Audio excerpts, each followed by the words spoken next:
The Electro Rover is here and he has a very big potential. Hello everyone, this is 12th Harbinger and welcome to my channel. In this video, I will be covering his complete build guide, letting you know his kit, rotation, best builds, teams and more.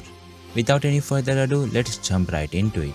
I will be referring to the rover as he since I am using the male rover. Starting with his kit. The Electro Rover fills up his forte using his intro skill, basic attacks and resonance skill. After using resonance skill, pressing normal attack makes him cast basic attack repel. Also, he can do some cool counter attacks by holding the attack button. It is never really used, but is a great skill for aura farming. After his forte is filled, he gains access to a special resonance skill called Overshock. There are two ways to cast this. One is by pressing it, which gives 10% attack to the whole team for 20 seconds, and the other way is by holding it, which consumes 60 Concerto and unlocks his Apex Resonance state, which lasts for 10 seconds. In this state, you can use a resonance skill to cast a bunch of different attacks which deal damage from all these elements, but it is never really used unless you wish to use him as a main DPS.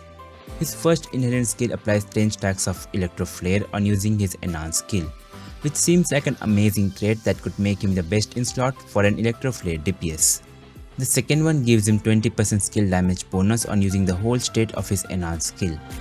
His Liberation deals a huge nuke damage. His outro skill gives the next resonator 25% all damage amplification when they apply negative status. This buff gets removed once swapped out. Majority of his damage is considered as skill damage. For his talent priority, prioritizes Forte Circuit, Liberation, Basic Attack, Resonance skill and Intro skill which can be skipped. His rotations are quite simple. We start with his intro and cast his 4-hit Basic Attack combo. Then cast his Resonance skill immediately followed by the special Basic Attack. Then cast his ultimate, tap the Enhanced Resonance skill, Echo skill and outro. For main DPS playstyle, instead of tapping the skill, hold it to enter the Apex Resonance state and spam his resonance skill till the state runs out. Moving on to his sequences. Electro Rover's sequences mostly focuses on increasing his damage except the S2. The S1 is a quality of life upgrade which gives him resistance to interruption while casting normal attacks as well as his skills during Apex Resonance state. The S3 is a great upgrade which lets him apply 5 stacks of Electro Flare on dealing damage with his Liberation. For now, this doesn't have much use, but with an Electro Flare DPS, this will most likely be his best sequence. All the other sequences increase his damage with the S5 and S6 being focused on his Apex Resonance state. Moving on to his weapons.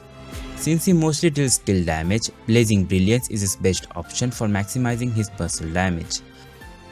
However, the other crit statistics including the Emerald of Genesis work really well on him. For 4 stars, Feather Edge and Fable's Wisdom are decent option, but they cannot beat Emerald of Genesis. Moving on to his echoes. As of now, we don't have any dedicated Electro Rage set.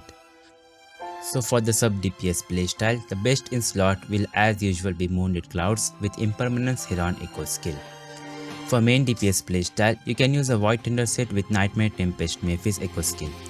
For his echo stats, on sub DPS playstyle use crit rate or damage on 4 cost, double electro on 3 cost and attack percent on 1 cost. For his sub stats, try to get around 120% energy regen, then focus on crit stats, attack percent, skill damage bonus, flat attack and liberation damage. For main DPS playstyle, to increase his all elemental damage in Apex Resonance state, you can build double attack instead of double electro. Moving on to his team comps. Electro Rover as of now doesn't have a team where he is best in, but we all know that he has a huge potential for future Electro Flare teams.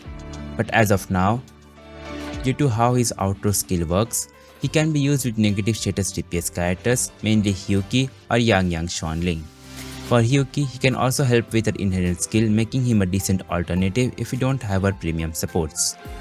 For Yang, Mortefi is better for her, but you can use Electro Rover if you wish to. For the other 3 negative status DPS, Sani, Amit and Kartithia, he doesn't really fit well in there. With Sani, it is better to use Spectre Rover. With Amit, her fusion team isn't really good without Denia, and for Kartithia, better use Aero Rover. And for supports, he synergizes with Archisa, who is obvious for negative status characters, and Bullying, as she can also apply Electro Flare and give resonance skill damage buff, especially at S6. If the Electro Flare DPS deals skill damage, then Electro Rover with bowling would most likely be their best in slot or at least one of their best teams. For main DPS, you can use him with Line or sub DPS that can buff skill damage like Jeja. Here are a few showcases of him.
So overall, as of now, Electro Rover doesn't have any best teams.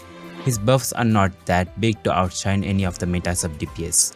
But we can say for sure that he is someone with a huge potential and will 100% work with a future Electro Flare DPS.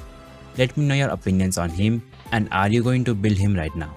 And that was all for this video. Join my Discord server to hang out with the community and for occasional giveaways. Don't forget to like the video, share it with your friends and subscribe to my channel for more Wuthering Waves content.